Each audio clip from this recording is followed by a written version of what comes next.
ਸਾਰੇ ਦਰਸ਼ਕਾਂ ਨੂੰ ਜੈ ਮਸੀਹ ਦੀ। ਦਿਸ਼ਾ ਪਰਿਵਰਤਨ ਦੇ ਸਾਡੇ ਅੱਜ ਦੇ ਪ੍ਰੋਗਰਾਮ ਦੇ ਵਿੱਚ ਤੁਹਾਡਾ ਸਭਨਾਂ ਦਾ ਬਹੁਤ-ਬਹੁਤ ਸਵਾਗਤ ਹੈ। ਦੋਸਤੋ, ਅਸੀਂ ਉਮੀਦ ਕਰਦੇ ਹਾਂ ਕਿ ਤੁਸੀਂ ਸਾਰੇ ਆਪਣੇ ਪਰਿਵਾਰਾਂ ਦੇ ਵਿੱਚ ਕੁਸ਼ਲ ਮੰਗਲ ਨਾਲ ਹੋਵੋਗੇ ਅਤੇ ਪਰਮੇਸ਼ਰ ਦੇ ਵਚਨਾਂ ਦਾ ਆਨੰਦ ਮਾਣ ਰਹੇ ਹੋਵੋਗੇ। ਦੋਸਤੋ, ਅਸੀਂ ਤੁਹਾਡੇ ਜਜ਼ਬੇ ਦੀ ਤਾਰੀਫ ਕਰਦੇ ਹਾਂ ਕਿ ਤੁਸੀਂ ਆਪਣਾ ਕੀਮਤੀ ਸਮਾਂ ਕੱਢ ਕੇ ਸਾਡੇ ਨਾਲ ਦਿਸ਼ਾ ਪਰਿਵਰਤਨ ਦੇ ਇਹਨਾਂ ਪ੍ਰੋਗਰਾਮਾਂ ਦੇ ਵਿੱਚ ਸ਼ਾਮਿਲ ਹੁੰਦੇ ਹੋ। ਸਾਡੀ ਪ੍ਰਾਰਥਨਾ ਹੈ ਕਿ ਤੁਸੀਂ ਇਹਨਾਂ ਪ੍ਰੋਗਰਾਮਾਂ ਦੇ ਰਾਹੀਂ ਹਰ ਪ੍ਰਕਾਰ ਦੀ ਆਤਮਿਕ ਆਸ਼ੀਸ਼ਾਂ ਦੇ ਨਾਲ ਭਰਪੂਰ ਕੀਤੇ ਜਾਓ। ਅਸੀਂ ਜਾਣਿਆ ਕਿ ਬਾਈਬਲ ਬਾਣੀ ਦੇ ਵਿੱਚ ਆਮ ਤੌਰ ਤੇ 660 ਭਵਿੱਖਬਾਣੀਆਂ ਹਨ। ਇਹਨਾਂ ਵਿੱਚੋਂ 333 ਭਵਿੱਖਬਾਣੀਆਂ ਪ੍ਰਭੂ ਯਿਸੂ ਮਸੀਹ ਜੀ ਦੇ ਬਾਰੇ ਦੱਸਦੀਆਂ ਹਨ। 109 ਭਵਿੱਖਬਾਣੀਆਂ ਯਿਸੂ ਜੀ ਦੇ ਪਹਿਲੇ ਆਗਮਨ ਤੇ ਪੂਰੀ ਹੋ ਚੁੱਕੀਆਂ ਹਨ ਅਤੇ 224 ਭਵਿੱਖਬਾਣੀਆਂ ਉਸ ਦੇ ਦੂਜੀ ਵਾਰੀ ਆਉਣ ਵੇਲੇ ਪੂਰੀਆਂ ਹੋ ਜਾਣਗੀਆਂ। ਅਸੀਂ ਜਾਣਿਆ ਕਿ ਪੁਰਾਣੇ ਨੇਮ ਵਿੱਚੋਂ ਦਾਨੀਏਲ ਨਬੀ ਦੀ ਪੁਸਤਕ ਬਾਈਬਲ ਬਾਣੀ ਨੂੰ ਦੀ ਸਮਝ ਦੀ ਕੁੰਜੀ ਹੈ ਅਤੇ ਨਵੇਂ ਨੇਮ ਦੇ ਵਿੱਚ ਪ੍ਰਕਾਸ਼ ਦੀ ਪੋਥੀ ਬਾਈਬਲ ਬਾਣੀ ਨੂੰ ਸਮਝਣ ਦੀ ਕੁੰਜੀ ਹੈ। ਅਸੀਂ ਮਸੀਹ ਵਿਰੋਧੀ ਦੇ ਪ੍ਰਗਟ ਹੋਣ ਬਾਰੇ ਵੀ ਚਰਚਾ ਕਰ ਰਹੇ ਸੀ। ਅਸੀਂ ਜਾਣਿਆ ਕਿ ਜਦੋਂ ਉਹ ਪ੍ਰਗਟ ਹੋਵੇਗਾ ਤਾਂ ਉਹ ਕੀ ਕਰੇਗਾ ਅਤੇ ਸੰਸਾਰ ਦੇ ਹਾਲਾਤ ਕਿਸ ਤਰ੍ਹਾਂ ਦੇ ਹੋਣਗੇ। ਦੋਸਤੋ, ਅੱਜ ਅਸੀਂ ਇਸ ਤੋਂ ਅੱਗੇ ਵਧਦੇ ਹੋਏ ਪਿਛਲੇ ਪ੍ਰੋਗਰਾਮ ਦੇ ਬਾਕੀ ਦੇ ਹਿੱਸੇ ਨੂੰ ਪੂਰਾ ਕਰਾਂਗੇ। ਅੱਜ ਅਸੀਂ ਮਸੀਹ ਵਿਰੋਧੀ ਦੀ ਸਤੁਤੀ ਅਤੇ ਉਸ ਦੀ ਤਾਕਤ ਦੇ ਬਾਰੇ ਚਰਚਾ ਕਰਾਂਗੇ। ਇਸ ਲਈ ਸਾਡੇ ਨਾਲ ਇਸ ਪ੍ਰੋਗਰਾਮ ਦੇ ਵਿੱਚ ਅਖੀਰ ਤੱਕ ਬਣੇ ਰਹੋ। ਅਸੀਂ ਉਮੀਦ ਕਰਦੇ ਹਾਂ ਕਿ ਤੁਸੀਂ ਜ਼ਰੂਰ ਆਸ਼ੀਸ਼ ਪਾਓਗੇ। ਤਾਂ ਫਿਰ ਆਓ ਦੋਸਤੋ, ਬਿਨਾਂ ਸਮਾਂ ਗਵਾਏ ਆਪਣੇ ਪ੍ਰੋਗਰਾਮ ਦੇ ਵਿੱਚ ਅੱਗੇ ਚੱਲਦੇ ਹਾਂ। ਪਰ ਇਸ ਤੋਂ ਪਹਿਲਾਂ ਕਿ ਅਸੀਂ ਆਪਣੇ ਪ੍ਰੋਗਰਾਮ ਦੇ ਵਿੱਚ ਅੱਗੇ ਵਧੀਏ, ਆਓ ਆਪਣੇ ਮਨਾਂ ਨੂੰ ਪਰਮੇਸ਼ਰ ਦੇ ਵਚਨ ਦੇ ਲਈ ਤਿਆਰ ਕਰਦੇ ਹਾਂ। ਉਸ ਦੇ ਲਈ ਸੁਣਦੇ ਹਾਂ ਇਹ ਮਸੀਹੀ ਭਜਨ।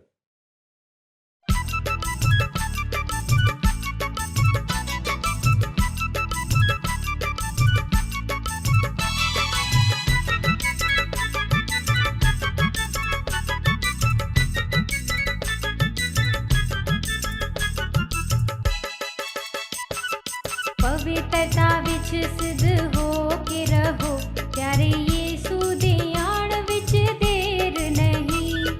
पवित्रता विच सिद्ध हो के रहो, प्यारे यीशु दे आण विच देर नहीं। उसदे वादे सारे पूरे हो रहे ने, तैयार हो जा। उसदे वादे सारे पूरे हो रहे ने, तैयार हो जा। पवित्रता विच सिद्ध हो के रहो, प्यारे यीशु दे आण विच देर नहीं। पवित्रता विच सिद्ध हो के रहो, प्यारे यीशु दे आण विच देर नहीं।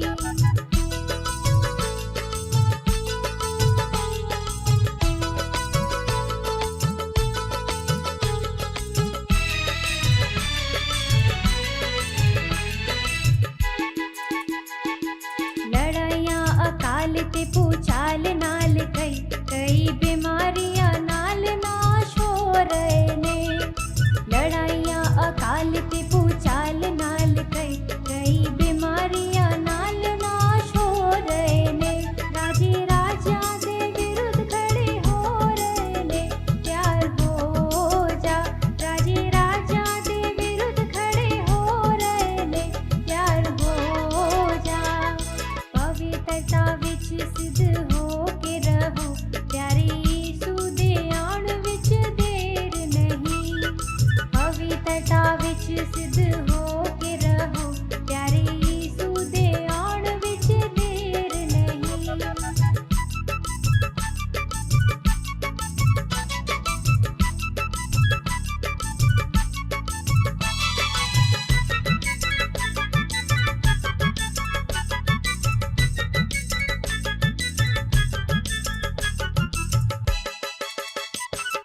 पाप दे कारण प्रीत ठंडी पै जाएगी, कई सेवक भी लहजा तो फिर जावणगे। पाप दे कारण प्रीत ठंडी पै जाएगी, कई सेवक भी लहजा तो फिर जावणगे। ए यीशु दे ने ओण दियां निशानियां, तैयार हो जा। ए यीशु दे ने ओण दियां निशानियां, तैयार हो सिद्ध हो के रहो, प्यारे यीशु दे आउण विच देर नहीं। पवित्रता विच सिद्ध हो के रहो, प्यारे यीशु दे आउण विच देर नहीं।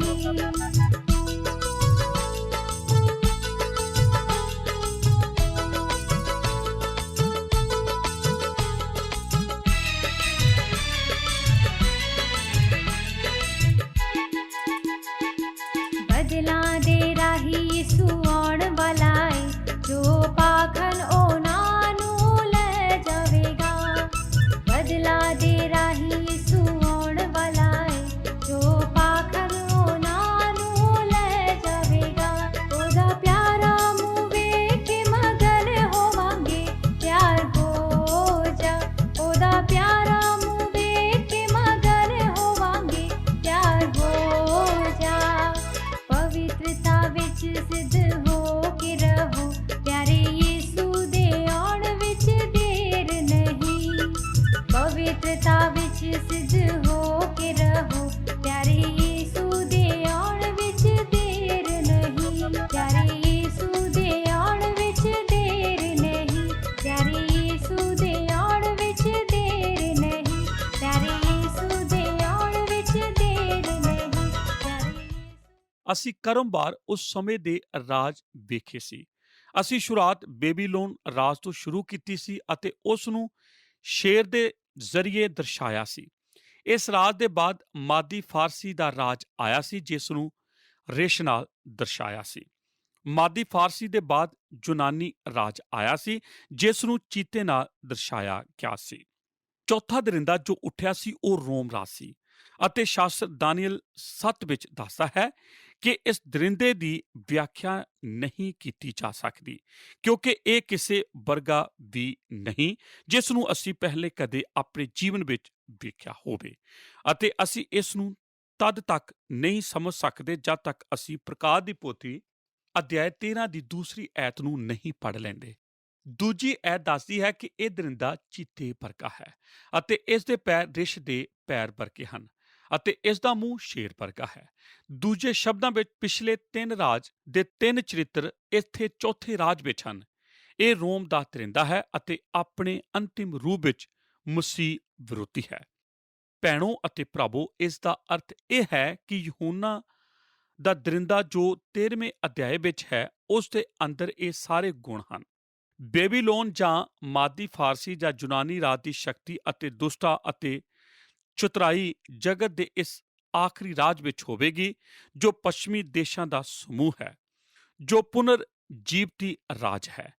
ਇਹ ਆਖਰੀ ਦੇਸ਼, ਉਹ ਆਖਰੀ ਰਾਜਾ, ਉਹ ਆਖਰੀ ਰਾਜ ਦੇ ਪਹਿਲੇ ਸਾਰੇ ਰਾਜ ਇੱਕ ਹਿੱਸੇ ਹੋਣਗੇ। ਸ਼ਾਸਤਰ ਪ੍ਰਕਾਸ਼ ਦੀ ਪੋਥੀ 13ਵੇਂ ਅਧਿਆਇ ਵਿੱਚ ਦੱਸਦਾ ਹੈ ਕਿ ਇਹ ਨਵਾਂ ਆਖਰੀ ਰਾਜ ਵਿੱਚ ਹੁਣ ਤੱਕ ਦੇ ਸਾਰੇ ਪੁਰਾਣੇ ਰਾਜ ਸ਼ਾਮਲ ਹੋਣਗੇ। ਹੁਣ ਮੈਨੂੰ ਤੁਹਾਨੂੰ ਇਹ ਦੱਸਣਾ ਚਾਹੀਦਾ ਹੈ, ਸ਼ੈਤਾਨ ਦੀ ਮਹਾਨ ਕਲਾਕਾਰੀ ਹੈ। ਇਹ ਹੀ ਸ਼ੈਤਾਨ ਦੀ ਸਭ ਤੋਂ ਅੱਛੀ ਚੀਜ਼ ਹੈ ਜੋ ਕਰ ਸਕਦਾ ਹੈ। ਇਹ ਰਾਜਾ, ਇਹ ਮਸੀਹ ਵਿਰੋਧੀ ਹੀ ਸ਼ੈਤਾਨ ਦੀ ਇੱਛਾ ਦਾ ਸਾਰਾਂਸ਼ ਹੈ ਜੋ ਇੱਕ ਮਨੁੱਖ ਵਿੱਚ ਕੰਮ ਕਰਦਾ ਹੈ। ਇਸ ਲਈ ਹੀ ਸ਼ੈਤਾਨ ਦੇ ਜੀਵਨ ਵਿੱਚ ਇਹ ਤੀਬਰ ਇੱਛਾ ਸੀ ਕਿ ਉਹ ਇੱਕ ਮਨੁੱਖ ਵਿੱਚ ਹੋ ਕੇ ਅਤ ਸ਼ਕਤੀਸ਼ਾਲੀ ਕੰਮ ਕਰੇ। ਇਸ ਵਿੱਚ ਕੋਈ ਸ਼ੱਕ ਨਹੀਂ ਕਿ ਉਹ ਇੱਕ ਖੌਫਨਾਕ ਮਨੁੱਖ ਹੈ। ਇਸ ਵਿੱਚ ਕੋਈ ਸ਼ੱਕ ਨਹੀਂ ਕਿ ਉਹ ਭੈਭੀਤ ਕਰਨ ਵਾਲਾ ਇੱਕ ਵਿਅਕਤੀ ਹੈ। ਨੰਬਰ 2, ਮਸੀਹ ਵਿਰੋਧੀਆਂ ਦੀ ਸਤੁਤੀ ਆਰਾਧਨਾ। ਧਿਆਨ ਦੇਵੋ, ਐਤ 3 ਅਤੇ 4 ਵਿੱਚ ਕੀ ਹੁੰਦਾ ਹੈ। ਐਤ 3 ਦੱਸਦੀ ਹੈ, ਮੈਂ ਉਹਦਿਆਂ ਸਿਰਾਂ ਵਿੱਚੋਂ ਇੱਕ ਨੂੰ ਜਿਵੇਂ ਮੌਤ ਦਾ ਘਾਉ ਲੱਗਾ ਹੋਇਆ ਵੇਖਿਆ ਅਤੇ ਉਹਦੀ ਉਹ ਕਰੀ ਸੱਟ ਚੰਗੀ ਹੋ ਗਈ ਅਤੇ ਸਾਰਾ ਸੰਸਾਰ ਉਸ ਦਰਿੰਦੇ ਦੇ ਪਿੱਛੇ ਹੱਕਾ ਬੱਕਾ ਹੋ ਕੇ ਤੁਰ ਪਿਆ। ਅਸੀਂ ਮਸੀਹ ਵਿਰੋਧੀ ਦਾ ਪ੍ਰਗਟ ਹੋਣ ਦੀ ਗੱਲਬਾਤ ਕਰ ਚੁੱਕੇ ਹਾਂ। ਐਤ 3 ਤੇ 4 ਮਸੀਹ ਵਿਰੋਧੀ ਦੀ ਆਰਾਧਨਾ ਦੇ ਬਾਰੇ ਬਿਆਨ ਕਰਦੀ ਹੈ। ਭਾਗ ਊੜਾ, ਉਸ ਦੀ ਸਤੁਤੀ ਦਾ ਕਾਰਨ। ਸਭ ਤੋਂ ਪਹਿਲਾਂ ਉਸ ਦੀ ਸਤੁਤੀ ਦੇ ਕਾਰਨ ਵੱਲ ਧਿਆਨ ਦੇਵੋ। ਉਸ ਦੇ ਇੱਕ ਸਿਰ ਨੂੰ ਮੌਤ ਦਾ ਘਾਉ ਲੱਗਾ ਹੋਇਆ ਸੀ। ਇਸ ਦਾ ਇਹ ਅਰਥ ਹੈ ਕਿ ਉਹਨੂੰ ਮਾਰ ਦਿੱਤਾ ਗਿਆ ਸੀ। ਇੱਥੇ ਸ਼ੈਤਾਨ ਉਸ ਤਰ੍ਹਾਂ ਹੀ ਨਕਲ ਕਰਦਾ ਹੈ ਜਿਸ ਤਰ੍ਹਾਂ ਕਿ ਯਿਸੂ ਮਸੀਹ ਸਲੀਬ ਤੇ ਮਾਰਿਆ ਗਿਆ ਅਤੇ ਦਫਨਾਇਆ ਗਿਆ ਅਤੇ ਜੀ ਉੱਠਿਆ, ਅਤੇ ਦੁਆਰਾ ਜੀ ਉੱਠਣ ਦੀ ਸ਼ਕਤੀ ਨੇ ਹੀ ਕਲੀਸਿਆ ਦੀ ਉਤਪਤੀ ਕੀਤੀ। ਅਤੇ ਆਪਣੇ ਪਰਮੇਸ਼ਰ ਹੋਣ ਦੇ ਸਬੂਤ ਨੂੰ ਪ੍ਰਗਟ ਕਰ ਦਿੱਤਾ। ਸ਼ੈਤਾਨ ਨੇ ਇਹ ਸੋਚਿਆ ਕਿ ਲੋਕਾਂ ਕੋਲੋਂ ਮੈਂ ਆਪਣੀ ਆਰਾਧਨਾ ਤਾਂ ਹੀ ਕਰਾ ਸਕਦਾ ਹਾਂ ਜੇ ਮੈਂ ਵੀ ਉਹ ਹੀ ਕਰਾਂ ਜੋ ਪਿਤਾ ਪਰਮੇਸ਼ਰ ਨੇ ਕੀਤਾ ਸੀ। ਇਸ ਲਈ ਉਹ ਕੀ ਕਰਦਾ ਹੈ? ਉਹ ਚਾਹੁੰਦਾ ਹੈ ਕਿ ਇਹ ਦਰਿੰਦਾ ਮਰ ਜਾਵੇ ਜਾਂ ਮਾਰਿਆ ਹੋਇਆ ਨਜ਼ਰ ਆਵੇ। ਅਤੇ ਸ਼ਾਸਤਰ ਦੱਸਦਾ ਹੈ ਕਿ ਉਸ ਦਾ ਸਿਰ ਜ਼ਖਮੀ ਸੀ, ਫਿਰ ਉਹ ਆਪਣੇ ਜੀਵਨ ਵਿੱਚ ਠੀਕ ਹੋ ਜਾਂਦਾ ਹੈ।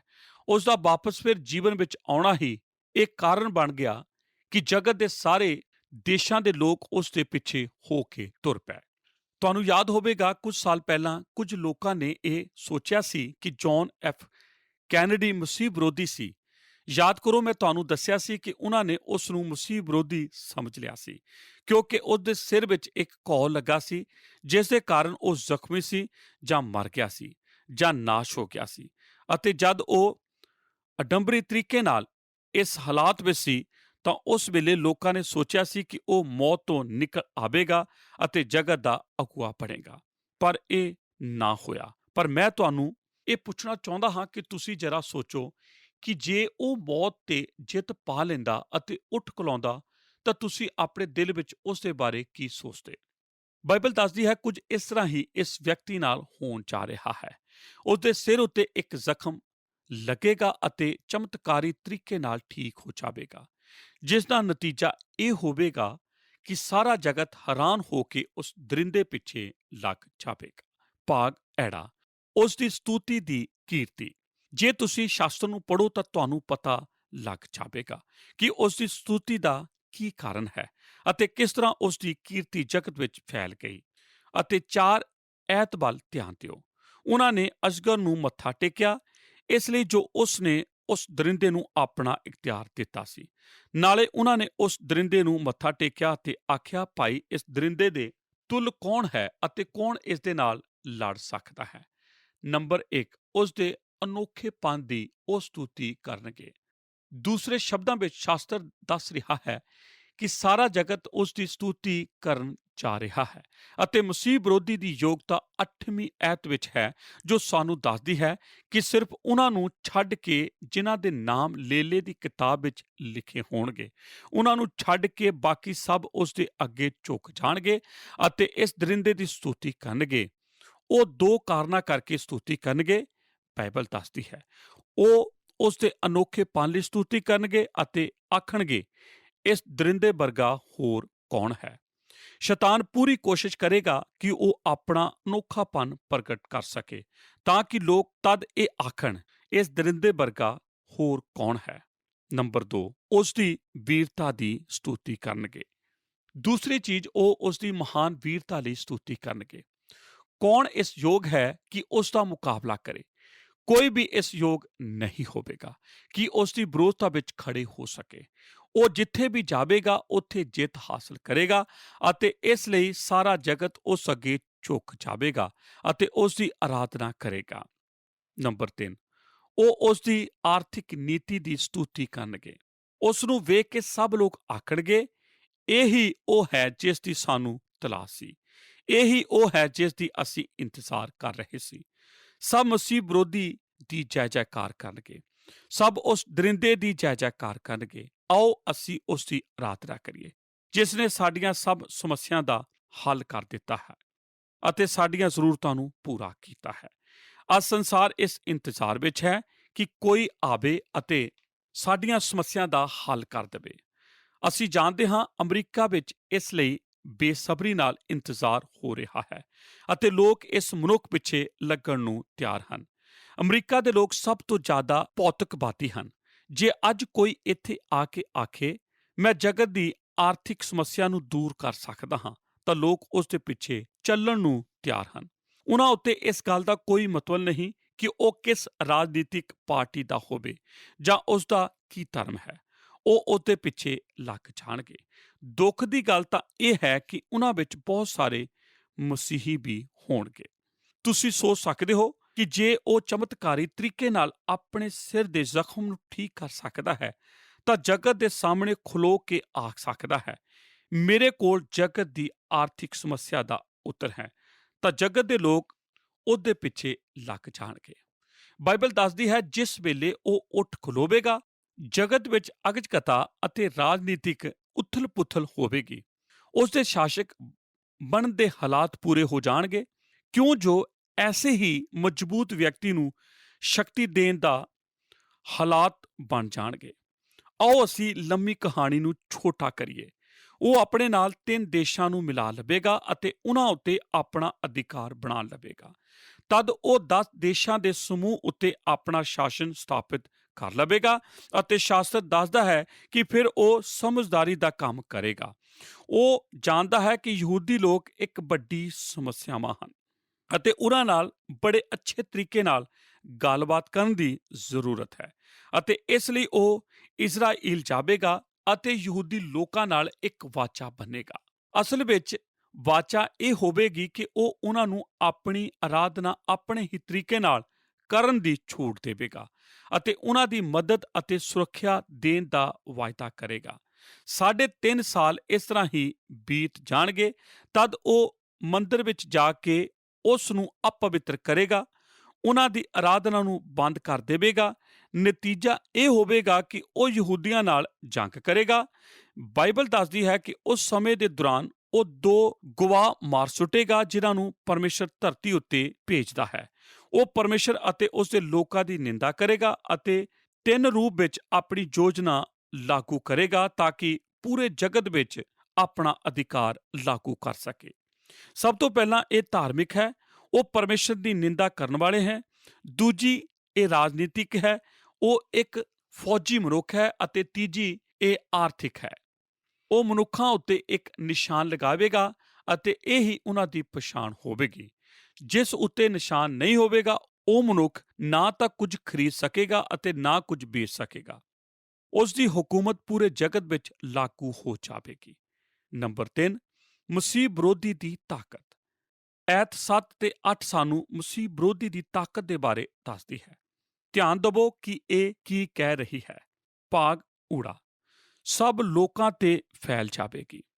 ਮਸੀਹ ਵਿਰੋਧੀ ਦੀ ਤਾਕਤ ਸਭ ਲੋਕਾਂ ਤੇ ਫੈਲ ਜਾਂਦੀ ਹੈ, ਪਰ ਉਹਨਾਂ ਲੋਕਾਂ ਨੂੰ ਛੱਡ ਕੇ ਜਿਨ੍ਹਾਂ ਦਾ ਨਾਮ ਜੀਵਨ ਦੀ ਪੋਥੀ ਵਿੱਚ ਲਿਖਿਆ ਹੈ।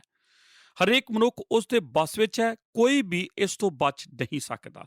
ਐਤ 9 ਸਾਨੂੰ ਕੁਝ ਖਾਸ ਚੀਜ਼ ਦੱਸਦੀ ਹੈ ਜੋ ਹੋਣ ਜਾ ਰਹੀ ਹੈ। ਜਿਹਦੇ ਕੰਨ ਹਨ ਉਹ ਸੁਣ ਲਵੇ। ਇਸ ਸੰਦੇਸ਼ ਵਿੱਚ ਇਹ ਐਤ ਇੱਕ ਅਜੀਬ ਮਹੱਤਤਾ ਰੱਖਦੀ ਹੈ। ਇਹ ਉਹ ਹੀ ਦੱਸ ਰਹੀ ਹੈ ਜੋ ਅੱਜ ਜਗਤ ਵਿੱਚ ਹੋ ਰਿਹਾ ਹੈ। ਠੀਕ ਹੈ, ਮੈਂ ਨਹੀਂ ਜਾਣਦਾ ਕਿ ਤੁਹਾਡੇ ਉੱਤੇ ਇਹ ਐਤ ਕੀ ਅਸਰ ਪਾਉਂਦੀ ਹੈ। ਮੈਨੂੰ ਯਾਦ ਹੈ ਜਦ ਮੈਂ ਸੈਮੀਨਰੀ ਦੇ ਸਕੂਲ ਵਿੱਚ ਸੀ, ਮੈਂ ਪ੍ਰੋਫੈਸਰ ਨੂੰ ਸੁਣਦਾ ਹੋਵਾਂਗਾ ਅਤੇ ਤੁਸੀਂ ਜਾਣਦੇ ਹੋ, ਤੁਸੀਂ ਵੀ ਆਪਣੇ ਸਕੂਲ ਵਿੱਚ ਕੁਝ ਪ੍ਰੋਫੈਸਰ ਕੋਲੋਂ ਸਿੱਖਣ ਲਈ ਸੁਣ ਰਹੇ ਹੁੰਦੇ ਹੋ ਕਿਉਂਕਿ ਤੁਸੀਂ ਪ੍ਰੀਖਿਆ ਦੇਣੀ ਹੁੰਦੀ ਹੈ। ਠੀਕ ਹੈ ਨਾ? ਮੈਂ ਨਹੀਂ ਜਾਣਦਾ ਕਿ ਤੁਹਾਡੇ ਕੀ ਉਦੇਸ਼ ਹੁੰਦੇ ਹਨ। ਕਿਸੇ ਨੇ ਆਖਿਆ ਹੈ ਜਦ ਤੁਸੀਂ ਸਕੂਲ ਜਾਂਦੇ ਹੋ ਤੁਸੀਂ ਆਪਣੇ ਵਿਸ਼ੇ ਨੂੰ ਪੜ੍ਹ ਸਕਦੇ ਹੋ ਅਤੇ ਆਪਣੇ ਟੀਚਰ ਨੂੰ ਵੀ ਪੜ੍ਹਦੇ ਹੋ। ਜੇ ਤੁਸੀਂ ਆਪਣੇ ਟੀਚਰ ਵੱਲ ਧਿਆਨ ਨਹੀਂ ਦਿੰਦੇ ਤਾਂ ਤੁਸੀਂ ਫੇਲ ਹੋ ਸਕਦੇ ਹੋ, ਭਾਵੇਂ ਤੁਸੀਂ ਆਪਣੇ ਵਿਸ਼ੇ ਨੂੰ ਜਾਣਦੇ ਹੋ। ਇਸ ਲਈ ਜਦ ਮੈਂ ਆਪਣੇ ਨੋਟਸ ਬਣਾਉਂਦਾ ਹਾਂ ਤਾਂ ਇਸ ਦੌਰਾਨ ਮੈਂ ਕਿਸੇ ਗੱਲ ਤੇ ਨਿਸ਼ਾਨ ਲਗਾ ਲੈਂਦਾ ਹਾਂ ਤਾਂ ਕਿ ਜਦ ਕਦੇ ਮੌਕਾ ਮਿਲੇ ਮੈਂ ਇਹਨਾਂ ਨੂੰ ਦੁਬਾਰਾ ਵੇਖ ਸਕਾਂ। ਮੈਂ ਆਪਣੀ ਪੈਨਸਲ ਨਾਲ ਉਹਦੇ ਚਾਰੇ ਪਾਸੇ ਇੱਕ ਬੇਕਸ਼ ਬਣਾ ਦਿੰਦਾ ਹਾਂ। ਇਹ ਬਹੁਤ ਹੀ ਜ਼ਰੂਰੀ ਚੀਜ਼ ਹੈ। ਐਤ 9 ਇੱਕ ਬੋਕਸ ਹੀ ਹੈ ਅਤੇ 9 ਸੋਚਣ ਲਈ ਮਜਬੂਰ ਕਰਦੀ ਹੈ। ਐਤ 9 ਦੱਸਦੀ ਹੈ ਹਰੇਕ ਵੱਲ ਧਿਆਨ ਦੇਵੋ। ਇਹ ਬਹੁਤ ਜ਼ਰੂਰੀ ਹੈ। ਜੇ ਇਸ ਅਧਿਆਇ ਵਿੱਚ ਤੁਸੀਂ ਕਿਸੇ ਚੀਜ਼ ਨੂੰ ਛੱਡ ਦਿਓ ਤਾਂ ਕੋਈ ਗੱਲ ਨਹੀਂ, ਪਰ ਇਸ ਐਤ ਨੂੰ ਕਦੇ ਨਾ ਛੱਡਣਾ ਜੋ ਦੱਸ ਰਹੀ ਹੈ ਜੇ ਕਿਸੇ ਦੇ ਕੰਨ ਹਨ ਤਾਂ ਉਸ ਨੂੰ ਸੁਣਨਾ ਚਾਹੀਦਾ ਹੈ। ਜੋ ਬੰਧਨ ਵਿੱਚ ਹੈ ਉਹ ਬੰਧਨ ਵਿੱਚ ਹੀ ਰਹੇਗਾ। ਜੋ ਤਲਵਾਰ ਚਲਾਉਂਦਾ ਹੈ ਉਹ ਤਲਵਾਰ ਨਾਲ ਹੀ ਮਾਰਿਆ ਜਾਵੇਗਾ। ਇਹ ਹੀ ਧੀਰਜ ਹੈ ਅਤੇ ਸੰਤਾ ਦਾ ਵਿਸ਼ਵਾਸ ਹੈ। ਭਾਗ ਐੜਾ ਇਹ ਸਮੇਂ ਵਿੱਚ ਸੀਮਤ ਹੈ। ਇਸ ਦਾ ਕੀ ਅਰਥ ਹੈ? ਬਹੁਤ ਆਸਾਨ ਹੈ ਅਤੇ ਇਹ ਰੋਚਕ ਹੈ। ਇਹ ਦੱਸਦੀ ਹੈ ਜਗਤ ਵਿੱਚ ਮਸੀਹ ਵਿਰੋਧੀ ਦਾ ਸ਼ਾਸਨ ਅਤੇ ਰਾਜ ਵੱਲ ਕੋਈ ਧਿਆਨ ਨਹੀਂ ਦਿੱਤਾ ਜਾਵੇਗਾ। ਮੇਰੇ ਭੈਣ ਭਰਾਵੋ, ਯਾਦ ਰੱਖਣਾ ਉਸ ਦਾ ਅੰਤ ਨੇੜੇ ਹੈ। ਉਹ ਜੋ ਬੰਧਨ ਵਿੱਚ ਰੱਖਦਾ ਹੈ ਬੰਧਨ ਵਿੱਚ ਹੀ ਚਲਾ ਜਾਵੇਗਾ। ਉਹ ਜੋ ਤਲਵਾਰ ਨਾਲ ਮਾਰਦਾ ਹੈ ਤਲਵਾਰ ਨਾਲ ਹੀ ਵੱਢਿਆ ਜਾਵੇਗਾ। ਮਸੀਹ ਵਿਰੋਧੀ ਦਾ ਅੰਤ ਸਾਹਮਣੇ ਹੈ ਅਤੇ ਉਹ ਕੁਝ ਸਮੇਂ ਲਈ ਹੀ ਰਾਜ ਕਰੇਗਾ। ਪਰ ਬਾਅਦ ਵਿੱਚ ਨਾਸ਼ ਹੋ ਜਾਵੇਗਾ। ਜੇ ਤੁਸੀਂ ਪ੍ਰਕਾਸ਼ ਦੀ ਪੋਥੀ ਨੂੰ ਪੜ੍ਹੋ ਤਾਂ ਤੁਸੀਂ ਉਸ ਕਿਤਾਬ ਵਿੱਚ ਉਸ ਦੇ ਅੰਤ ਨੂੰ ਵੇਖ ਸਕਦੇ ਹੋ। ਤੁਸੀਂ ਵੇਖ ਸਕਦੇ ਹੋ ਕਿ ਕਿਸ ਤਰੀਕੇ ਨਾਲ ਉਸ ਨੂੰ ਦੰਡ ਦਿੱਤਾ ਜਾਂਦਾ ਹੈ ਅਤੇ ਉਹ ਨਾਸ਼ ਹੋ ਜਾਂਦਾ ਹੈ। 17ਵੇਂ ਅਧਿਆਏ ਅਤੇ 14 ਐਤ ਵਿੱਚ ਤੁਸੀਂ ਪੜ੍ਹ ਕੇ ਵੇਖ ਸਕਦੇ ਹੋ। ਇਹ ਲੇਲੇ ਨਾਲ ਯੁੱਧ ਕਰਨਗੇ ਅਤੇ ਲੇਲਾ ਉਹਨਾਂ ਤੇ ਫਤਿਹ ਪਾਵੇਗਾ, ਇਸ ਲਈ ਜੋ ਉਹ ਪ੍ਰਭੂਆਂ ਦਾ ਪ੍ਰਭੂ ਅਤੇ ਰਾਜਿਆਂ ਦਾ ਰਾਜਾ ਹੈ, ਅਤੇ ਉਹਦੇ ਨਾਲ ਉਹ ਵੀ ਜਿਹੜੇ ਸੱਦੇ ਹੋਏ, ਚੁਣੇ ਹੋਏ ਅਤੇ ਮਤਵਰ ਹਨ। ਬਾਈਬਲ ਦੱਸਦੀ ਹੈ ਮਸੀਹ ਵਿਰੋਧੀ ਅਤੇ ਉਸ ਨੂੰ ਮੰਨਣ ਵਾਲੇ ਯਿਸੂ ਮਸੀਹ ਨਾਲ ਜੰਗ ਕਰਨ ਲਈ ਆਉਣਗੇ। ਲੇਲਾ ਅਤੇ ਉਸ ਦੇ ਮੰਨਣ ਵਾਲੇ ਉਹਨਾਂ ਨੂੰ ਆਪਣੇ ਕਬਜ਼ੇ ਵਿੱਚ ਲੈ ਲੈਣਗੇ। ਫਿਰ ਤੁਸੀਂ ਪ੍ਰਕਾਸ਼ ਦੀ ਪੋਥੀ ਅਧਿਆਇ 19 ਦੀ 19 ਅਤੇ 20 ਵਿੱਚ ਪੜ੍ਹਦੇ ਹੋ। ਫਿਰ ਮੈਂ ਵੇਖਿਆ ਭਾਈ ਉਹ ਦਰਿੰਦਾ ਅਤੇ ਧਰਤੀ ਦੇ ਰਾਜੇ ਅਤੇ ਉਹਨਾਂ ਦੀਆਂ ਫੌਜਾਂ ਇਕੱਠੀਆਂ ਹੋਈਆਂ। ਭਾਈ ਉਹਦੇ ਨਾਲ ਜਿਹੜਾ ਘੋੜੇ ਉੱਤੇ ਸਵਾਰ ਸੀ ਅਤੇ ਉਹਦੀ ਫੌਜ ਨਾਲ ਯੁੱਧ ਕਰਨ, ਅਤੇ ਉਹ ਦਰਿੰਦਾ ਫੜਿਆ ਗਿਆ ਅਤੇ ਉਹਦੇ ਨਾਲ ਉਹ ਝੂਠਾ ਨਬੀ ਵੀ, ਜਿਨ੍ਹਾਂ ਨੇ ਉਹਦੇ ਸਾਹਮਣੇ ਉਹ ਨਿਸ਼ਾਨੀਆਂ ਵਿਖਾਈਆਂ ਜਿਨ੍ਹਾਂ ਨਾਲ ਉਸ ਨੇ ਉਹਨਾਂ ਨੂੰ ਭਰਮਾ ਛੱਡਿਆ ਸੀ, ਜਿਨ੍ਹਾਂ ਉਸ ਦਰਿੰਦੇ ਦਾ ਦਾਗ ਲਾਇਆ ਸੀ, ਨਾਲੇ ਉਹਨਾਂ ਨੂੰ ਜਿਹੜੇ ਉਹਦੀ ਮੂਰਤੀ ਪੂਜਾ ਕਰਦੇ ਸਨ। ਇਹ ਦੋਵੇਂ ਉਸ ਅੱਗ ਦੀ ਝੀਲ ਵਿੱਚ ਜਿਹੜੀ ਗੰਧਕ ਨਾਲ ਬਲਦੀ ਹੈ ਜਿਉਂਦੇ ਜੀ ਸੁੱਟੇ ਗਏ। ਯਾਦ ਰੱਖੋ, ਦਰਿੰਦਾ ਅਤੇ ਉਸ ਦਾ ਨਬੀ, ਇਹ ਦੋਵੇਂ ਸਭ ਤੋਂ ਪਹਿਲਾਂ ਨਰਕ ਵਿੱਚ ਜਾਣਗੇ।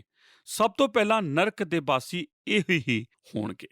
ਫਿਰ ਜੇ ਅਸੀਂ ਆਪਣੀ ਬਾਈਬਲ ਖੋਲ ਕੇ ਅਧਿਆਇ 20 ਅਤੇ ਐਤ 10 ਵੇਖਦੇ ਹਾਂ ਕਿ ਸ਼ੈਤਾਨ ਨਰਕ ਵਿੱਚ ਸੁੱਟ ਦਿੱਤਾ ਗਿਆ ਅਤੇ ਉਹ ਉੱਥੇ ਹੀ ਹਨ, ਅਤੇ ਸ਼ੈਤਾਨ ਜਿਹਨੇ ਉਹਨਾਂ ਨੂੰ ਭਰਮਾਇਆ ਸੀ ਅੱਗ ਅਤੇ ਗੰਧਕ ਦੀ ਝੀਲ ਵਿੱਚ ਸੁੱਟਿਆ ਗਿਆ, ਜਿੱਥੇ ਉਹ ਦਰਿੰਦਾ ਅਤੇ ਝੂਠਾ ਨਬੀ ਹੈ, ਅਤੇ ਰਾਤ ਦਿਨ ਉਹ ਜੁਗਨ ਜੁਗ ਕਸ਼ਟ ਭੋਗਣਗੇ। ਮਸੀਹ ਵਿਰੋਧੀ ਦਾ ਸ਼ਾਸਨ। ਸਾਰ, ਹੁਣ ਤੁਸੀਂ ਜਾਣਦੇ ਹੋ ਕਿ ਇਹ ਸਭ ਕੁਝ ਕਿੰਨਾ ਭਿਆਨਕ ਹੈ, ਪਰ ਇਹ ਤਦ ਤੱਕ ਭਿਆਨਕ ਹੈ ਜਦ ਤੱਕ ਤੁਸੀਂ ਆਖਰੀ ਅਧਿਆਇ ਨੂੰ ਪੜ੍ਹ ਨਹੀਂ ਲੈਂਦੇ। ਕੀ ਇਹ ਠੀਕ ਨਹੀਂ ਹੈ? ਆਖਰੀ ਅਧਿਆਇ ਤੋਂ ਪਹਿਲਾਂ ਮਸੀਹ ਵਿਰੋਧੀ ਦੇ ਰਾਜ ਵਿੱਚ ਸਭ ਕੁਝ ਪੜ੍ਹ ਕੇ ਡਰ ਹੀ ਲੱਗਦਾ ਸੀ। ਪਰਮੇਸ਼ਰ ਨੇ ਆਪਣੀ ਆਤਮਾ ਦੇ ਦੁਆਰਾ ਸਾਨੂੰ ਆਖਰੀ ਅਧਿਆਇ ਦਿੱਤਾ, ਅਤੇ ਉਹ ਉਹਨਾਂ ਨੂੰ ਆਖਦਾ ਹੈ ਜੋ ਸ਼ਾਸਤਰ ਪੜ੍ਹਦੇ ਹਨ ਕਿ ਮਸੀਹ ਵਿਰੋਧੀ ਦੀ ਯੋਗਤਾ ਦਾ ਇਹ ਹੀ ਸਾਰ ਹੈ। ਉਸ ਮਹਾਨ ਕਲਾਕਾਰ ਨੇ ਜਗਤ ਵਿੱਚ ਗੜਬੜ ਪੈਦਾ ਕੀਤੀ। ਇਹ ਮਸੀਹ ਵਿਰੋਧੀ ਜੋ ਅਸਲੀ ਸ਼ੈਤਾਨ ਹੈ, ਉਸ ਨੂੰ ਕੁਝ ਸਮੇਂ ਲਈ ਰਾਜ ਕਰਨ ਦਾ ਮੌਕਾ ਦਿੱਤਾ ਗਿਆ, ਜੋ ਸਮੇਂ ਸੀਮਤ ਕੀਤਾ ਗਿਆ ਸੀ, ਅਤੇ ਉਸ ਦਾ ਨਾਸ਼ ਸਾਹਮਣੇ ਸੀ। ਠੀਕ ਉਸੇ ਵੇਲੇ ਅਸੀਂ ਪੜ੍ਹਦੇ ਹਾਂ ਰਾਜਾ ਆਉਂਦਾ ਹੈ ਅਤੇ ਆਪਣਾ ਅਨੰਤ ਕਾਲ ਦਾ ਆਪਣਾ ਸ਼ਾਸਨ ਅਤੇ ਰਾਜ ਸਥਾਪਿਤ ਕਰਦਾ ਹੈ। ਉਹ ਜੁਗਨ ਜੁਗ ਰਾਜ ਕਰੇਗਾ। ਆਮੀਨ। ਜਿਸ ਚੀਜ਼ ਨਾਲ ਮੈਂ ਇਹ ਸਭ ਕੁਝ ਪੜ੍ਹ ਕੇ ਪ੍ਰਸੰਨ ਹੋਇਆ ਹਾਂ ਕਿ ਉਹ ਇਹ ਹੈ ਕਿ ਮੈਂ ਜਿੱਤ ਵਾਲੇ ਪਾਸੇ ਹਾਂ। ਮੈਂ ਇਸ ਯੁੱਧ ਦੇ ਬਾਰੇ ਜਾਣਦਾ ਹਾਂ, ਪਰ ਮੈਂ ਜਾਣਦਾ ਹਾਂ ਕਿ ਕੌਣ ਜਿੱਤਣ ਜਾ ਰਿਹਾ ਹੈ। ਮੈਂ ਤੁਹਾਨੂੰ ਕੁਝ ਹੋਰ ਦੱਸਣਾ ਚਾਹੁੰਦਾ ਹਾਂ ਜਿਸ ਲਈ ਮੈਂ ਖੁਸ਼ ਹਾਂ। ਜਦ ਸਭ ਕੁਝ ਇਸ ਤਰ੍ਹਾਂ ਹੋਵੇਗਾ, ਮੈਂ ਇੱਥੇ ਨਹੀਂ ਹੋਵਾਂਗਾ। ਜੇ ਤੁਸੀਂ ਸੋਚਦੇ ਹੋ ਕਿ ਤੁਸੀਂ ਇੱਥੇ ਹੀ ਹੋਵੋਗੇ ਤਾਂ ਤੁਸੀਂ ਪਛਤਾਪ ਕਰ ਸਕਦੇ ਹੋ। ਬਾਈਬਲ ਦੱਸਦੀ ਹੈ ਕਿ ਇਸ ਤੋਂ ਪਹਿਲਾਂ ਇਹ ਸਭ ਕੁਝ ਹੋਵੇ, ਇਸ ਤੋਂ ਪਹਿਲਾਂ ਕਿ ਕਲੇਸ਼ ਸ਼ੁਰੂ ਹੋਵੇ, ਸਵਰਗ ਖੁੱਲਣ ਜਾ ਰਿਹਾ ਹੈ, ਤੁਰੀ ਫੂਕੀ ਜਾ ਰਹੀ ਹੈ। ਸਭ ਤੋਂ ਉੱਚੇ ਸਵਰਗਦੂਤ ਦੀ ਆਵਾਜ਼ ਜੋ ਮਸੀਹ ਵਿੱਚ ਸੋ ਚੁੱਕੇ ਹਨ ਜਾਗ ਉੱਠਣਗੇ, ਅਤੇ ਜੋ ਉਸ ਵਕਤ ਤੱਕ ਜੀਵਤ ਹੋਣਗੇ ਇਕੱਠੇ ਕਰ ਲਏ ਜਾਣਗੇ ਅਤੇ ਪ੍ਰਭੂ ਦੇ ਸਾਹਮਣੇ ਪੇਸ਼ ਕਰ ਦਿੱਤੇ ਜਾਣਗੇ, ਅਤੇ ਹਮੇਸ਼ਾ ਵਾਸਤੇ ਉਸ ਦੇ ਨਾਲ ਰਹਿਣਗੇ। ਮੈਂ ਮਸੀਹ ਵਿਰੋਧੀ ਦੀ ਇੰਤਜ਼ਾਰ ਨਹੀਂ ਕਰ ਰਿਹਾ, ਮੈਂ ਤਾਂ ਆਪਣੇ ਮਸੀਹ ਵੱਲ ਵੇਖ ਰਿਹਾ ਹਾਂ ਅਤੇ ਉਸ ਦਾ ਇੰਤਜ਼ਾਰ ਕਰ ਰਿਹਾ ਹਾਂ। ਆਮੀਨ। ਪਿਆਰੇ ਦਰਸ਼ਕੋ, ਅਸੀਂ ਤੁਹਾਡਾ ਸਭਨਾਂ ਦਾ ਦਿਲ ਤੋਂ ਧੰਨਵਾਦ ਕਰਦੇ ਹਾਂ ਕਿ ਤੁਸੀਂ ਆਪਣਾ ਕੀਮਤੀ ਸਮਾਂ ਕੱਢ ਕੇ ਸਾਡੇ ਨਾਲ ਸਾਡੇ ਅੱਜ ਦੇ ਪ੍ਰੋਗਰਾਮ ਦੇ ਵਿੱਚ ਸ਼ਾਮਿਲ ਹੋਏ। ਸਾਡੇ ਨਾਲ ਇਸ ਪ੍ਰੋਗਰਾਮ ਦੇ ਵਿੱਚ ਅਖੀਰ ਤੱਕ ਬਣੇ ਰਹਿਣ ਦੇ ਲਈ ਤੁਹਾਡਾ ਸਭਨਾਂ ਦਾ ਬਹੁਤ-ਬਹੁਤ ਧੰਨਵਾਦ। ਦੋਸਤੋ, ਅਸੀਂ ਆਪਣੇ ਅੱਜ ਦੇ ਪ੍ਰੋਗਰਾਮ ਦੇ ਵਿੱਚ ਦਾਨੀਏਲ ਨਬੀ ਦੀ ਪੁਸਤਕ ਦੇ ਵਿੱਚੋਂ ਮਸੀਹ ਵਿਰੋਧੀ ਦੇ ਬਾਰੇ ਜਾਣਕਾਰੀ ਹਾਸਿਲ ਕਰ ਰਹੇ ਸੀ। ਅਸੀਂ ਜਾਣਿਆ ਕਿ ਮਸੀਹ ਵਿਰੋਧੀ ਇੱਕ ਚਲਾਕ ਆਗੂ ਹੋਏਗਾ। ਇਹ ਮਨੁੱਖ ਇਤਿਹਾਸ ਦੀ ਅਜਿਹੀ ਰਾਜਨੀਤੀ ਵਿੱਚ ਮਾਹਿਰ ਹੋਏਗਾ। ਅਸੀਂ ਜਾਣਿਆ ਕਿ ਮਸੀਹ ਵਿਰੋਧੀ ਦੇ ਇਸ ਨਵੇਂ ਅਤੇ ਆਖਰੀ ਰਾਜ ਵਿੱਚ ਪਿਛਲੇ ਸਾਰੇ ਰਾਜ ਸ਼ਾਮਿਲ ਹੋਣਗੇ। ਸਾਡੇ ਅੱਜ ਦੇ ਪ੍ਰੋਗਰਾਮ ਦੇ ਵਿੱਚ ਅਸੀਂ ਮਸੀਹ ਵਿਰੋਧੀ ਦੀ ਸਤੁਤੀ ਅਤੇ ਆਰਾਧਨਾ ਬਾਰੇ ਜਾਣਿਆ। ਅਸੀਂ ਉਸ ਦੀ ਸਤੁਤੀ ਦੇ ਕਾਰਨ ਅਤੇ ਕੀਰਤੀ ਦੇ ਬਾਰੇ ਜਾਣਿਆ। ਅਸੀਂ ਜਾਣਿਆ ਕਿ ਸੰਸਾਰ ਦੇ ਸਾਰੇ ਦੇਸ਼ਾਂ ਦੇ ਲੋਕ ਉਸ ਦੇ ਪਿੱਛੇ ਤੁਰ ਪੈਣਗੇ ਅਤੇ ਉਸ ਦੀਆਂ ਨੀਤੀਆਂ ਕਰਕੇ ਉਸ ਦੀ ਪ੍ਰਸ਼ੰਸਾ ਅਤੇ ਸਤੁਤੀ ਕਰਨਗੇ। ਅਸੀਂ ਜਾਣਿਆ ਕਿ ਲੋਕ ਉਸ ਦੇ ਅਨੋਖੇਪਨ ਕਰਕੇ ਉਸ ਦੀ ਸਤੁਤੀ ਕਰਨਗੇ। ਲੋਕ ਉਸ ਦੀ ਵੀਰਤਾ ਦੀ ਸਤੁਤੀ ਕਰਨਗੇ, ਕਿਉਂਕਿ ਕੋਈ ਵੀ ਉਸ ਦੇ ਵਿਰੋਧ ਵਿੱਚ ਖੜਾ ਹੋਣ ਦੀ ਹਿੰਮਤ ਨਹੀਂ ਕਰੇਗਾ। ਅਸੀਂ ਜਾਣਿਆ ਕਿ ਲੋਕ ਉਸ ਦੀ ਆਰਥਿਕ ਨੀਤੀ ਕਰਕੇ ਉਸ ਦੀ ਸਤੁਤੀ ਕਰਨਗੇ। ਅਸੀਂ ਮਸੀਹ ਵਿਰੋਧੀ ਦੀ ਤਾਕਤ ਬਾਰੇ ਵੀ ਜਾਣਿਆ। ਅਸੀਂ ਜਾਣਿਆ ਕਿ ਉਹ ਇਜ਼ਰਾਈਲ ਦੇ ਵਿੱਚ ਆਏਗਾ ਅਤੇ ਯਹੂਦੀਆਂ ਦੇ ਨਾਲ ਇੱਕ ਵਾਚਾ ਬੰਧੇਗਾ, ਪਰ ਸਾਰੇ ਸੰਸਾਰ ਦੇ ਵਿੱਚ ਰਾਜ ਕਰਨ ਦੇ ਲਈ ਇਸ ਵਾਚਾ ਨੂੰ ਤੋੜ ਦੇਵੇਗਾ। ਅਸੀਂ ਜਾਣਿਆ ਕਿ ਮਸੀਹ ਵਿਰੋਧੀ ਦੀ ਤਾਕਤ ਸੰਸਾਰ ਦੇ ਸਾਰੇ ਮਨੁੱਖਾਂ ਦੇ ਵਿੱਚ ਫੈਲ ਜਾਏਗੀ, ਪਰ ਜੋ ਲੋਕ ਪ੍ਰਭੂ ਯਿਸੂ ਜੀ ਦੇ ਉੱਤੇ ਵਿਸ਼ਵਾਸ ਕਰਦੇ ਹਨ ਉਹ ਇਸ ਤੋਂ ਬਚੇ ਰਹਿਣਗੇ। ਪਰ ਇਸ ਦੀ ਤਾਕਤ ਸੀਮਿਤ ਸਮੇਂ ਦੇ ਲਈ ਹੈ, ਕਿਉਂਕਿ ਮਸੀਹ ਵਿਰੋਧੀ ਦਾ ਰਾਜ ਕੁਝ ਸਮੇਂ ਦੇ ਲਈ ਹੋਏਗਾ। ਅੰਤ ਦੇ ਵਿੱਚ ਉਸ ਦਾ ਵੀ ਨਾਸ਼ ਹੋ ਜਾਏਗਾ, ਕਿਉਂਕਿ ਉਹ ਪ੍ਰਭੂ ਯਿਸੂ ਮਸੀਹ ਜੀ ਦੇ ਨਾਲ ਯੁੱਧ ਕਰੇਗਾ, ਜਿਸ ਨੂੰ ਪ੍ਰਭੂ ਯਿਸੂ ਜੀ ਹਮੇਸ਼ਾ ਦੇ ਲਈ ਹਰਾ ਦੇਣਗੇ ਅਤੇ ਅੱਗ ਦੀ ਝੀਲ ਦੇ ਵਿੱਚ ਸੁੱਟ ਦੇਣਗੇ। ਇਸ ਦੇ ਨਾਲ ਝੂਠਾ ਨਬੀ ਵੀ ਇਸ ਨਰਕ ਦੀ ਅੱਗ ਦੇ ਵਿੱਚ ਹਮੇਸ਼ਾ ਦੇ ਲਈ ਸੁੱਟ ਦਿੱਤਾ ਜਾਏਗਾ। ਦੋਸਤੋ, ਜਦੋਂ ਅਸੀਂ ਇਸ ਦੀ ਕਲਪਨਾ ਕਰਦੇ ਹਾਂ ਤਾਂ ਸਾਨੂੰ ਇਹ ਬੜਾ ਹੀ ਭਿਆਨਕ ਜਾਪਦਾ ਹੈ, ਪਰ ਇਸ ਦਾ ਅੰਤ ਸੁਖਦ ਹੈ, ਕਿਉਂਕਿ ਰਾਜਾ ਆਂਦਾ ਹੈ ਅਤੇ ਉਹ ਇਸ ਮਸੀਹ ਵਿਰੋਧੀ ਨੂੰ ਹਮੇਸ਼ਾ ਦੇ ਲਈ ਨਾਸ਼ ਕਰਕੇ ਆਪਣੇ ਰਾਜ ਦੀ ਸਥਾਪਨਾ ਕਰੇਗਾ, ਜਿੱਥੇ ਕੋਈ ਦੁੱਖ ਜਾਂ ਕਲੇਸ਼ ਨਹੀਂ ਹੋਵੇਗਾ। ਇਸ ਤੋਂ ਇਲਾਵਾ ਅਸੀਂ ਜਾਣਿਆ ਕਿ ਸਾਨੂੰ ਮਸੀਹ ਵਿਰੋਧੀ ਦੇ ਸਮੇਂ ਦਾ ਇੰਤਜ਼ਾਰ ਕਰਨ ਦੀ ਲੋੜ ਨਹੀਂ ਹੈ, ਕਿਉਂਕਿ ਇਹ ਮਹਾਕਲੇਸ਼ ਤੋਂ ਪਹਿਲਾਂ ਹੀ ਯਿਸੂ ਜੀ ਸਾਨੂੰ ਆਪਣੇ ਨਾਲ ਸਵਰਗ ਦੇ ਵਿੱਚ ਲੈ ਜਾਣਗੇ। ਦੋਸਤੋ, ਕੀ ਤੁਸੀਂ ਯਿਸੂ ਮਸੀਹ ਦੇ ਨਾਲ ਸਵਰਗ ਜਾਣ ਦੇ ਲਈ ਤਿਆਰ ਹੋ? ਆਓ ਪ੍ਰਾਰਥਨਾ ਕਰਦੇ ਹਾਂ। ਸਾਡੇ ਅਨੁਗ੍ਰਹਕਾਰੀ ਦਿਆਲੂ ਪਰਮੇਸ਼ਰ ਪ੍ਰਭੂ ਯਿਸੂ ਮਸੀਹ ਜੀ ਦੇ ਨਾਮ 'ਚ ਤੁਹਾਡਾ ਧੰਨਵਾਦ ਕਰਦੇ। ਅੱਜ ਇੱਕ ਵਾਰ ਫਿਰ ਤੋਂ ਪਿਤਾ ਪਰਮੇਸ਼ਰ, ਤੁਸੀਂ ਆਪਣੇ ਵਚਨ ਦੇ ਦੁਆਰਾ ਸਾਡੇ ਨਾਲ ਗੱਲਬਾਤ ਕੀਤੀ। ਇਸ ਸੰਸਾਰ ਦੇ ਆਖਰੀ ਦਿਨਾਂ ਦੇ ਬਾਰੇ ਤੁਸੀਂ ਪ੍ਰਭੂ ਜੀ ਦਾਨੀਏਲ ਨਬੀ ਤੋਂ ਸਾਨੂੰ ਜੋ ਸਿਖਾ ਰਹੇ ਹੋ ਉਹ ਸੱਚਮੁੱਚ ਲਾਜਵਾਬ ਹੈ। ਪ੍ਰਭੂ ਜੀ, ਅਸੀਂ ਧੰਨਵਾਦ ਕਰਦੇ ਪਿਤਾ ਪਰਮੇਸ਼ਰ ਕਿ ਅੱਜ ਅਸੀਂ ਇਸ ਗੱਲ ਨੂੰ ਜਾਣ ਪਏ ਕਿ ਜੋ ਮਸੀਹ ਵਿਰੋਧੀ ਹੈ, ਜੋ ਪ੍ਰਭੂ ਯਿਸੂ ਮਸੀਹ ਤੋਂ ਪਹਿਲੇ ਇਸ ਧਰਤੀ ਦੇ ਉੱਤੇ ਰਾਜ ਕਰੇਗਾ, ਉਹ ਕਿਸ ਤਰ੍ਹਾਂ ਦਾ ਹੋਏਗਾ। ਪਿਤਾ ਪਰਮੇਸ਼ਰ, ਉਹ ਇੱਕ ਚਲਾਕ ਆਗੂ ਔਰ ਇੱਕ ਕੁਸ਼ਲ ਰਾਜਨੀਤਿਗਿਆ ਹੋਏਗਾ। ਲੇਕਿਨ ਪਿਤਾ ਪਰਮੇਸ਼ਰ, ਅਸੀਂ ਤੁਹਾਡਾ ਧੰਨਵਾਦ ਕਰਦੇ ਹਾਂ ਕਿ ਉਹਦੀ ਪਰਖ ਤੁਸੀਂ ਸਾਨੂੰ ਦੇ ਦਿੱਤੀ ਹੈ, ਤਾਂ ਕਿ ਪਿਤਾ ਪਰਮੇਸ਼ਵਰ ਅਸੀਂ ਹਰ ਇੱਕ ਐਸੇ ਵਿਅਕਤੀ ਤੋਂ ਜਿਹਦਾ ਕਰਿਸ਼ਮਾਈ ਵਿਅਕਤੀਤਵ ਹੋਏ ਉਸ ਦੇ ਝਾਂਸੇ ਵਿੱਚ ਨਾ ਆਈਏ, ਬਲਕਿ ਪ੍ਰਭੂ ਜੀ ਸਾਡੀਆਂ ਅੱਖਾਂ ਹਮੇਸ਼ਾ ਤੁਹਾਡੇ ਵੱਲ ਲੱਗੀਆਂ ਰਹਿਣ। ਪ੍ਰਭੂ ਯਿਸੂ ਮਸੀਹ ਜੀ ਦੇ ਨਾਮ 'ਚ ਇਸ ਪ੍ਰਾਰਥਨਾ ਨੂੰ ਮੰਗਦੇ ਹਾਂ, ਆਮੀਨ। ਸਾਰਿਆਂ ਨੂੰ ਜੈ ਮਸੀਹ ਦੀ। ਕੀ ਤੁਹਾਨੂੰ ਇਹ ਪ੍ਰੋਗਰਾਮ ਪਸੰਦ ਆਇਆ? ਹੁਣੇ ਸਾਨੂੰ ਇੱਕ ਮਿਸ ਕਾਲ ਦਿਓ ਤੇ ਤੁਸੀਂ ਅਗਲੇ ਜੇਤੂ ਹੋ ਸਕਦੇ ਹੋ।